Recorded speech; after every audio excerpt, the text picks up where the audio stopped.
Hello, Internet. This is Kopitam once again. Welcome to the second episode for this week. And as always, we were just talking about international issue in America, particularly, and moving on to Malaysia, domestic issue. What is on our radar? Oh, I think we covered the PKR party elections the other day. And what a string of events that came after that, right? Rafizi, Ramli, economic minister, resigned along with Nick Nazmi. As is Rafizi's promise at the time, he said that if he loses the election, not getting the deputy president position, he would resign his position as economic minister, right? And that has triggered all kinds of responses from netizens all across Malaysia.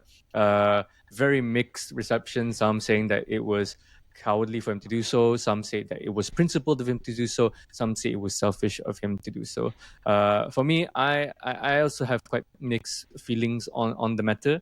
But what do you think of this?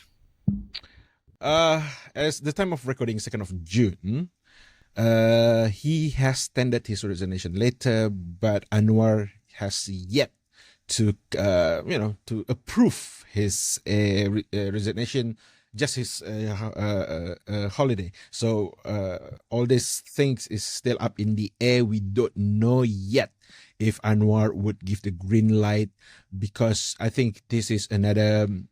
No, because Anwar has been, back to back with ASEAN, and then Shangri-La dialogue in Singapore, Kaamatan, and of course now has to internal party as well. Like, phew, can you imagine being Anwar's shoes right now? It's insane, the things that, lining up for him to deal with. So back to Rafizi and Nick Nazmi. This is because I did the argument of there is that is it irresponsible by Nick Nazmi and Rafizi to do such a thing, because they have the responsibility to carry out as a minister, because though the mandate as becoming a member of parliament is given by the rakyat, but being a minister is prerogative of the prime minister. So to actually tendering his resignation due to his loss in the party election is actually a show of irresponsibility. To me, I would disagree to that, because yes, even though this is a prerogative of the prime minister, but he himself as a minister must have a freedom to resign from the portfolio if he cannot see himself any longer fit to be in the cabinet. Because why would you stick in the cabinet to just be a yes man and do nothing effectively, but to just to carry out until the terms end? I think it's more efficient if you can get along with the prime minister rather than not. So that's why it answers Nick Nazmi as well, because Nick Nazmi, as we know, it's in the Rafizi team. So of course Nick Nazmi would follow suit with Rafizi as well. That's why we know, for those who would not know, that this is already clear by should be by now. But and I would just say that to that. And I think I stand by Rafizi to show that if you lose a certain senior position leadership in your party, you should resign. Not just because it is a common practice in the UK or in Australia, in major matured democracy, but also this is to show that this is you must not just overlook the collective responsibility as a cabinet, because those who are in the cabinet, yes, some of them are senators being appointed, but you must deserve your seat in the table, because those who are sitting in the table are the party leaders, are the right hand man of the presidents or whatnot. So I think so. This is a right decision, buddy. If anyone out there is that in the minds of saying this is irresponsible, I would 100% to beg to differ on this. What do you think, Adi, about all this whole scenario? I can see merit in both arguments, to be honest. I can see that, yes, it may be responsible, but I want to say in this way, because Rafizi Ramli, right, I think I failed to mention this in the last few episodes we talked about him, was that we've talked about his plans many times, right? We talked about the subsidy rationalizations, and I think on balance we have always assessed that he seems to know what he's doing. He seems to be quite competent as an administrator. He seems to be competent in his job, right? So in seeing that loss of a potentially a very good administrator in that position, right, is a loss to Malaysia as a whole, right? I believe because when he comes to he's definitely for the reformist agenda, right? Even though his reformist agenda may, I think, have diverged somewhat with the prime ministers, but I feel that if you still have one hand on the wheel, you still have that opportunity to still steer the ship, partially influence the ship in a way that sets up a stronger foundation, so that when Rafizi matures even more as a politician in his political career, it will be set up as, foundationally speaking, his credentials as an administrator and his ability to influence the bureaucracy. It may give him dividends in the long term, but at the same time I understand the principle of resigning here, of trying to tender his resignation, because it is quite a demoralizing defeat for him as well. And the rhetoric that was being thrown around it wasn't in good company as well, because you had accusations of nepotism, you have accusation of this and that, whatever, of timing of it as well, is definitely uh, counters a lot of what the reform agenda that you seem to have believed in. But I think, right, the locking heads between Nuriza, Saifuddin, and Rafizi, right, I think was bound to happen one way or another, just because of their close proximity in terms of leadership, right, and with the value that they all add to the party. It was bound to have happened, and this is the fallout we have now, and I believe damage control that the prime minister has to take as PKR president is very important, because now we see that many people are upset over this resignation, because they feel that the PKR is not being controlled well. That is, affairs are not in order. There's disunity happening internally, right? And then you, well, I think on the plus side, we can look at it is that now that Rafizi and Nazmi are out of, will if they are become out of the administration, right? Because I think the rule is that if you are a administrator in a cabinet position, you have to still support whatever direction that the government takes, right? Now that if they become out of that mechanism, right, I think they'll be more free to critique the policies that the government has. They can take up that really that reform rhetoric out there, potentially, right? So that is the role that they can still continue to play. And Rafizi and Nazmi, they're very young politicians. They still have I believe they still have a fruitful and a very illustrious and productive career ahead of them as politicians, and I look forward to seeing how that they will define. But with that said, now you have even more confusion. I'm going to introduce this thing here. And the more confusion is that we have Tunku Zafrul leaving UMNO and then handing his application to PKR, right? A senator who was appointed and became a minister, giving him another minister position to PKR here in the unity government, right? This is what Rafizi did warn about, saying that this would cause more uncertainty in an already uncertain party. But before we get any deep into that, Hafiz, you can go ahead. Yeah, just want to pick up on the resignations of Rafizi and his defeat. I just want to thinking out loud and just want to say this on podcast here is that probably this is a 4D chess move by Anwar, because as we can see, Adi, one of the strength of Rafizi is his ability to garner support during the campaign. He's a very good someone who toured the country and garnered the support for PKR. It happened in 2018. It happened in 2022. I got a feeling that Nur Iza was placed there as administrator for to take care of the party, because she doesn't have MP roles. You know what I'm saying? So she can devote almost a lot of time to handle with party's issues. And Rafizi, he is a member of parliament. So it's aligned with what they do, and then they Rafizi can do what he does best, which is will make sure that PKR will be one of the largest party to win number of seats next time around. It will not be PAS, it will not be DAP, because if they still depend on DAP, it would be a kind of different similar scenario like this. They will not call the shot. A lot of people say like, hey, reformasi become the reform mati. Yes, because remember, PH is not elected government. They did not win the election.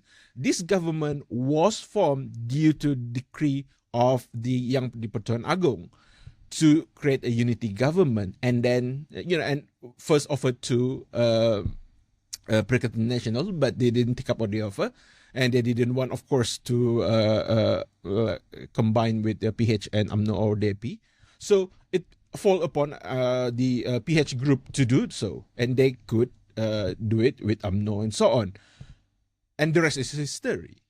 Now, moving on to the general elections that have less than 3 years ahead of us, it will be a crucial timing. Not just we will talk about Tunku Zafrul in a moment, but here to PKR to position themselves to garner more support for the Malay support. We know already that the support for the Chinese market is almost maxed out. Same also with the Indian support, almost maxed out. What PKR or PH needs right now is the Malay support, and I think that's where Tengku Zafrul will come in to bring that so-called dynamic of someone with the royal blood to be in the party of reform, and to just even so, you may say that Zafrul never won election in his life. So how could he be support? I think the support would come in terms of who's behind Tengku Zafrul. I think it's open secret idea. I think we can say it in this podcast that he has yellow umbrella behind him. If you know what yellow umbrella is, then you know what it is. If you know, you know. So with this kind of support, that going into general election in 2037, that would be give us some kind of assurance to Anwar to go all out to secure the future for PKR, at least for PKR and Pakatan Harapan as the extensions of it.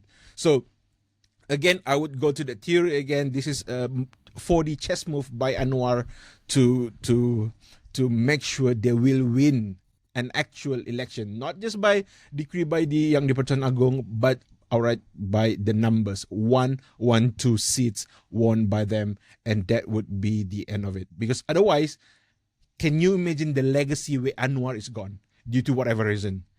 PH will be dismembered tomorrow, and no one can lead that. No one will agree, like, who are you going to lead? Nurul Izzah will be the leader to change? DAP will not agree with that. Amanah, they would not agree to that as well. And would Amanah and PKR want DAP to lead Pakatan Harapan as well? That would be a calamity for Pakatan Harapan. So to arrange this succession now, I think would be a good call by Anwar, but of course, at what price? If that price is Rafizi, and if this is truly the 4D chess move by Anwar, and Rafizi is in the knowing, I think that's a quite a good move. What do you think? That one, I cannot speak to how far Anwar would have thought about that. I think, it does seem in character as well. He learned from the best. He learned from Mahathir himself. So it is a move I would assume is something that they're more than capable of doing. Whether or not they're willing to is another story entirely. But I think we also have to address another factor of concern here when it comes to Zafrul moving, right? Not only will there be another very quite strong and popular personality now in PKR, right? But as you have now Zahid Hamidi in UMNO feeling, well, you took one of my the hottest pisang goreng away from me, right? I hope you can pay me with something. And his demands was a cabinet position. well, the economic ministry is going to be vacant anytime soon, maybe if the Anwar accepts the resignation, right? So is this going to be a trade here that is going to be going? Because I don't know how it is the relationship now with UMNO and the unity government now. I can imagine that there are some fault lines here and there when it comes to working together, and I feel like each of them are it's a marriage of convenience, right? They're not I don't think it's a very happy arrangement, not like how PKR enjoys with DAP, but one that is more of pragmatism, right? So you lose for Zahid, I can understand you lose one. Hopefully, we can gain one back, right? And well, two vacancies are there, right? Why not go for? We're not suggesting anything, but well, you have something to do, and this is going to be another headache for the prime minister here, right? Like because how are you going to appease everyone here? You already have people upset with how the PKR elections went. You have people who are uncertain now with the future of the party, with Zafrul entering the fray, or Rafizi's position now, or where he's going to go from there. Now you have UMNO and BM trying to also move in on the situation, and I believe that it's what's it called? It is a whatever decision is going to be made, it won't be popular for anybody, because if you're going to look at it this way as well, because they have an alliance, right? By that right, DAP also has just as much claim to a cabinet position as well. They have a tremendous amount of member parliament and parliamentary seats in the parliament, right? So it's free for all. It could be a free for all, or hopefully there can be a mitigated negotiation. There can be a very mitigated negotiation behind the scenes that's happening right now, right? So it could hopefully it doesn't spill over into the public. Hopefully it can be resolved diplomatically between all parties, and hopefully all parties concerned would be happy, because you don't need this unity now moving into the Sabah state elections, right? You have to resolve this very early, because now you have Nuriza saying, well, we're going to hopefully contest in 13 seats in Sabah, right? Is that something sanctioned by the party president, or is that being properly consulted or even negotiated with the GRS partners here? That is going to just throw more uncertainty. It's a random number that I believe she threw out, yes, but is you already have people riled up here saying that, oh, we already with the Sabah for Saban rhetoric at an all, brewing, getting stronger and stronger, and you have the calls for we don't want Malaya-based parties here, right? So that is a very, I mean, if you're going to say something that is it's quite tone deaf, to be honest, and I'm quite disappointed she said that, because I did I admitted I supported her for deputy presidency, and then you go out and say something like that. Come on, don't throw us under the bus that way, but that fault is on me for thinking otherwise, right? So yeah, a lot of it makes more uncertainty moving in, and I think without resolving this and we'll reflect on the performance of the Sabah state elections, and that Sabah state elections is going to be a very, very strong litmus test for the upcoming general elections. And talking about general elections, next general elections, I think another thing that would support my theory is that while removing Rafizi from the cabinet, like you mentioned, it would make him even freer to do what he wants, to say what he wants, because in the cabinet you cannot just go to the public and say you disagree with the prime minister. There's a concept of collective responsibility there. But now, Adi, he has, as we know, like he called himself like mulut longkang. He said that he is a mulut longkang, and he would be so happy to live up to that name and to just say whatever he wants, it feels whatever he wants at any time. So it would be that he is be using that to his advantage, and to be doing that because that's what he does very best. And this would help to garner support for PKR to create the narrative that he is now, I think Adi is so-called, of course, Anwar made him like a martyr to certain extent, just like what Mahathir did to Anwar. So, the support that comes in for Anwar, of course, at that time, UMNO did not reap that benefit. But this time, Rafizi is still in the party. So whether you dislike Anwar or not, you still, if you in have a stake in the politics, you still want to stick with Rafizi, who still in PKR. So like it or not, if you are in for PKR, but you are not, you are disagree with Anwar, it turns out that you still have to stick with PKR. So I think that's the trajectory moving on to next election, that Rafizi will be so-called put into a new pedestal, so that to bring in more kind of not just on Malay votes, but those who on the fence, because those who on the fence is, wow, Rafizi is the right kind of material to be a prime minister or to be a leader, because he has his principle. He did what he said in his speeches. So that would benefit PKR in some way as well. And I think, again, all this is just my fantasy, whether it's real or not, but remains to be seen, because the ball is in the prime minister's court. He will decide what happened next. Will he accept the resignations of Rafizi, Ramli, and Nick Nazmi, or will he not? And we will see that happen. Of course, we're gonna keep an eye on that, and in the next coming weeks and coming episodes. Do you have last remark for this, Adi? Whatever it is, we're going to be definitely keeping up with this story, and we're going to be analyzing where does it take PKI, where does it take the national government's stance when it comes to policy. Because, like I said, Rafizi is quite a productive policymaker, very productive administrator, and we have to thank him for that. He has been able to navigate the whole bureaucratic structure. I think the role of bureaucrat fits him very, very nicely. So I hope that he has set up a foundation strong enough that if the case that he does come back into a position, a ministerial position, an executive position, that he has enough, can carry that experience and that foundation to become a better public servant as well. I think we are in need of very productive administrators and policymakers, not just rhetoricians. Rafizi can fit both bills. He's good at the political campaigning, but he's also able to work within the parliament and the bureaucracy. So whatever it is, we will be keeping up. And if, let's say, that the resignation is accepted by the Prime Minister himself, then we wish him and Nick Nazmi all the best in their political career. Hopefully, they can take on a different role, a role that would be exciting and more fresh and very fitting for their youth and vigor. Yes, definitely. And if you want more of Rafizi saga, PKR saga, please consider subscribing, because we will be posting a lot about this as well in coming future weeks and months ahead. So next up, we're going to go to, of course, our lovely state Sabah. And let's see you in the next episode.